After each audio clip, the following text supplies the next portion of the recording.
Hello दोस्तों, welcome back to LR chemistry YouTube channel. Chemistry की amazing सी दुनिया में आपका स्वागत है। इस केमिस्ट्री के चैनल में आपको मिलेंगे केमिस्ट्री के अमेजिंग से क्वेश्चंस, आंसर्स एवं उनको हल करने के लिए अमेजिंग सी ट्रिक्स, और साथ ही साथ आपको मिलेगा यहाँ पर पे केमिस्ट्री के अमेजिंग से फैक्ट्स।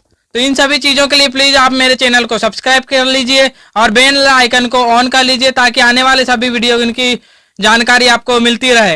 और प्लीज़ इस वीडियो को लाइक कीजिए और इस वीडियो को ज़्यादा से ज़्यादा फैलाइए। और जितने भी आपके संपर्क में केमिस्ट्री के जितने भी टीचर्स हों या को साथ आपके सहपाठी हों जो कि केमिस्ट्री पढ़ रहे हों, तो प्लीज़ उन तक ये वीडियो ज़रूर पहुँचाएँ, क्योंकि आज विज्ञान दिवस के एक स्पेशल अवसर पर आपके लिए एक स्पेशल थ्योरी लाई गई है। तो सबसे पहले आपको विज्ञान दिवस की हार्दिक शुभकामनाएं। और हम शुरू करते हैं अपनी थ्योरी। मैंने इस थ्योरी को नाम दिया हुआ एलआर परमाणु मॉडल। तो दोस्तों, जैसे कि आप जानते हैं कि हमने पिछले वीडियो में सर नील्स बोर और साथ ही साथ श्रोडिंगर सर के परमाणु मॉडल पढ़े हुए हैं। तो उन परमाणु मॉडलों में कुछ कमियां थी, उन्हीं कमियों को दूर करने के लिए मैंने सिद्धांत बनाया हुआ है। तो दोस्तों, जैसे कि आपको मैं थोड़ी बात बता दूं कि जो सर बोर थे उनके परमाणु मॉडल और श्रोडिंगर सर का परमाणु मॉडल, अगर से आपने उन वीडियो को नहीं देखा है तो प्लीज़ मेरे इस वीडियो को देखने के पहले प्लीज़ उन वीडियो को देख लीजिए। तो चलिए दोस्तों, हम आते हैं अब अपने अगले वीडियो में। तो दोस्तों, जैसा कि आप जानते हैं कि जो बोर हैं उनके परमाणु मॉडल से सबसे पहले सबसे बड़ी जो खोज हमें या फिर सबसे बड़ी जानकारी जो मिली हमें, वो मिली थी हमें गति करते हैं उन कक्षाओं की जानकारी हमें मिली थी। और अगली जो कहना चाहिए हमें श्रोडिंगर सर का परमाणु मॉडल, उसमें हमें जानकारी मिली थी जिन कक्षकों में रहते हैं इलेक्ट्रॉन, उनके बारे में हमें जानकारी मिली थी। तो सबसे मेन बात हम बता दें कि बोर सर के परमाणु मॉडल से तो हमें कई चीज़ों की जानकारी मिलती है, लेकिन श्रोडिंगर सर का परमाणु मॉडल कुछ ही जगहों पर पे मान्य होता है, बाकी अधिकतर जगहों पर पे यह फेल हो जाता है। तो दोस्तों, ज़्यादा देरी ना करते हुए अब हम चलो शुरू करते हैं अपना परमाणु मॉडल। सबसे पहली थ्योरी कहती है कि इलेक्ट्रॉन जो है त्रिविम में गति करते हैं। अब कहेंगे आपकी ये तो लगभग सुना, लेकिन रुकिए। जो पहली बात हम जो बताएं वो ये है कि जो हमारे बोर सर ने कहा था कि इलेक्ट्रॉन जो है वृत्ताकार मार्ग में गति करते हैं। और आप खुद जानते हैं कि वृत्त एक 2D मॉडल है या फिर 2D आकृति है, यानी द्विविमीय। इसका अर्थ यह हुआ कि जो हमारे बोर सर हैं वो उनका कहना था कि जो इलेक्ट्रॉन है वह द्विविम में गति करता है। अब आप बताइए कि आप अभी तक जितना पढ़े हैं उसके सहारे तो आप समझ ही चुके होंगे कि जो इलेक्ट्रॉन है वह तो द्विविम में गति ना करके वह त्रिविम में गति करता है। अब तो, या फिर अगर से आपको मालूम ना हो तो अब यहाँ से आज से आप यह जान ही लीजिए कि जो इलेक्ट्रॉन है वह त्रिविम में गति करता है। अब आप कहेंगे कि जो बोर सर हैं, ये श्रोडिंगर सर है, श्रोडिंगर सर ने क्या कहा था? तो श्रोडिंगर सर ने कहा था कि इलेक्ट्रॉन घूमते नहीं है, वह तो किसी एक स्थान पर उनके पाए जाने की प्रायिकता है, एक प्रकार से वह स्थिर है। अब भैया मैं एक बात बता दूं कि जो अगर से वह स्थिर होते तो एक स्थिर विद्युत आकर्षण बल होता है, वह उसके सहारे, उसके कारण वह इलेक्ट्रॉन तो सीधे सीधे नाभिक में ही चला जाता और परमाणु अस्थायी हो जाता है। इस कारण जो है आपका श्रोडिंगर सर का परमाणु मॉडल फेल हो जाता है यहाँ पर पे। आइए अब हम आते हैं अगली हमारी थ्योरी।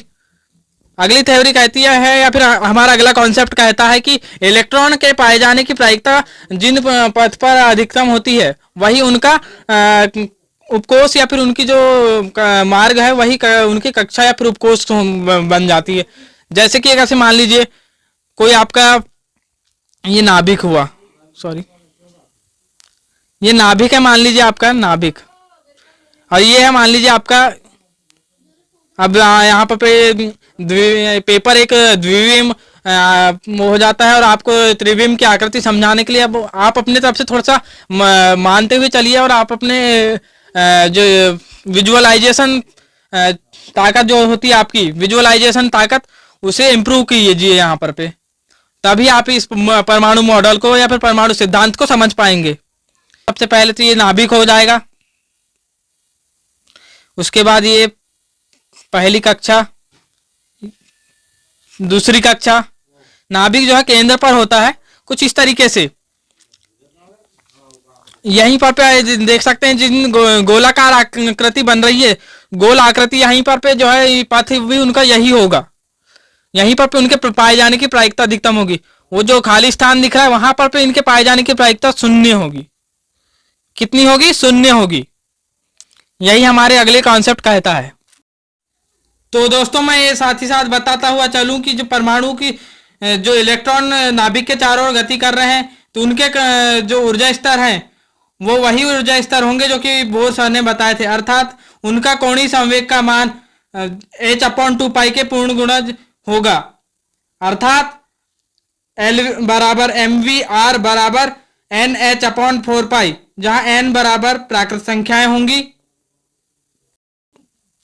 अब आइए हम आते हैं अपने तीसरे कॉन्सेप्ट में। इलेक्ट्रॉन की ऊर्जा अथवा कक्षाएं कक्षकों के निम्न प्रकार सुपर इम्पोज होती है। इसका अर्थ यह है कि और किस प्रकार सुपर इम्पोज होगी? 1s 2s पर, 2s 3s पर, और वही आगे बढ़ता जाएगा 2 3s 4s पर, 4s 5s पर, कुछ इस तरीके से आगे बढ़ेगा और ns तक चल जाएगा। यहाँ वैसे 2p आप तो जो कक्षक जो बताऊंगा मैं उस समय बताऊंगा कि px होता नहीं है, 1px 2px स्टार्ट होता है। वैसे 3 यहाँ पर पे 2px 3px पर सुपर इम्पोज होगा, यानी कि एक ही दिशा पर जो होते हैं आपके जो कक्षक वही एक दूसरे पर सुपर इम्पोज होंगे। अब सुपर इम्पोज क्या होता है? मतलब एक के ऊपर दूसरे का होना, वही कहलाता है सुपर इम्पोज। कुछ इस तरीके से मान लीजिए, ये आपने मान लीजिए कि कोई एक गोला है और इस पर ये सुपर इम्पोज इस तरीके से कहलाता है कि उसी पर अगर मान लो ये गोला होता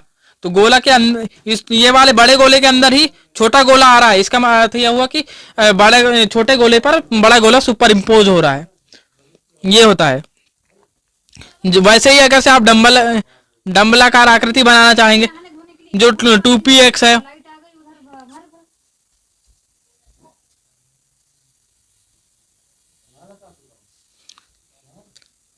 ये हो जाएगा आपका,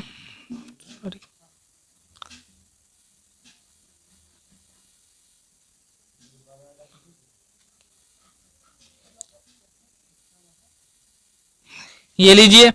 अब आप अगर से मान लीजिए आपने आकृति के बारे में, अब हम आपको आगे चल करके बताएंगे कि कक्षकों की आकृति कैसी होती है, तो कुछ इस तरीके से उसी पर सुपर इम्पोज होते जाएंगे।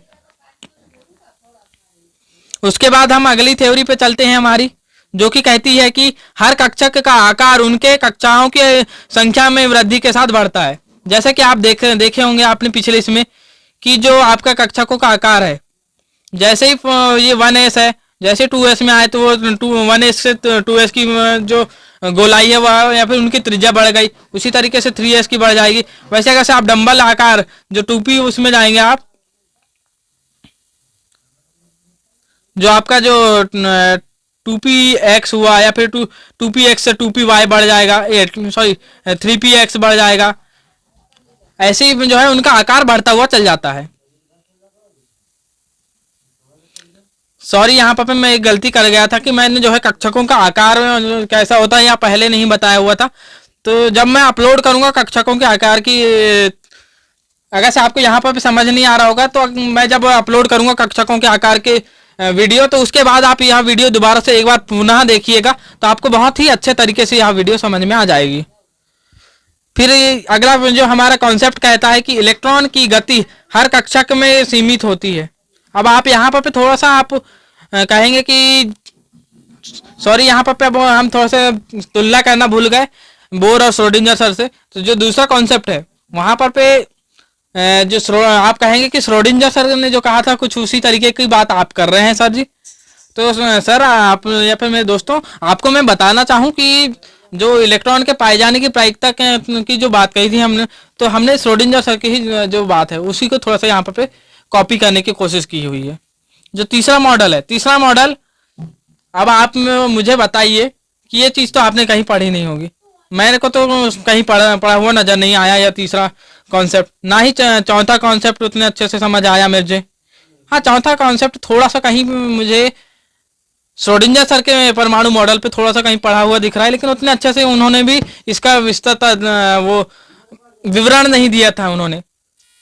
और आइए अब हम अपने जो पांचवा कॉन्सेप्ट है, यही जो मेरा जो कॉन्सेप्ट है, मुख्य कॉन्सेप्ट यही है कि हर इलेक्ट्रॉन जो ये होता है, इलेक्ट्रॉन की गति हर कक्षक में एक समान होती है, यानी जो हर कक्षा में एक समान होगी।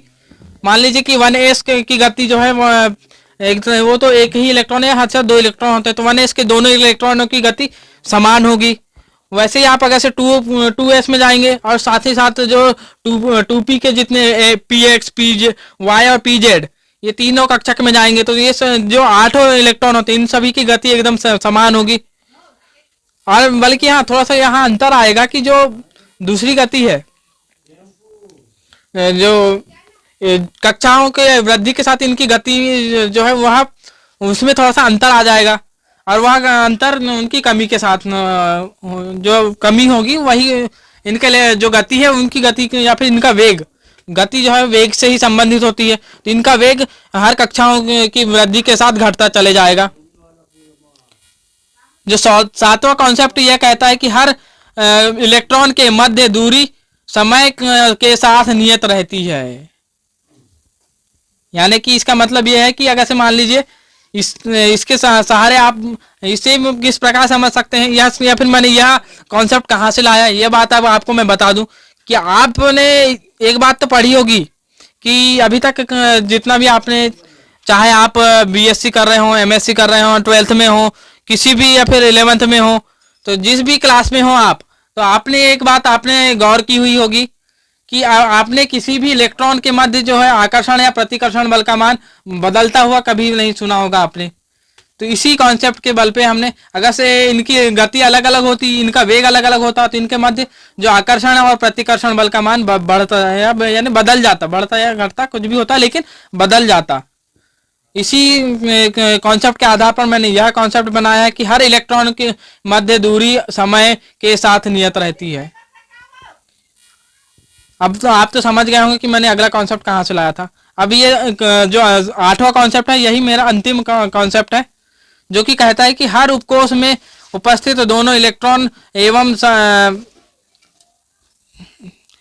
इलेक्ट्रॉन निश्चित एवं समान वेग से गति करते हैं, किंतु एक दूसरे का चक्रण प्रभाव का खत्म करने के लिए एक दूसरे के विपरीत गति करते हैं।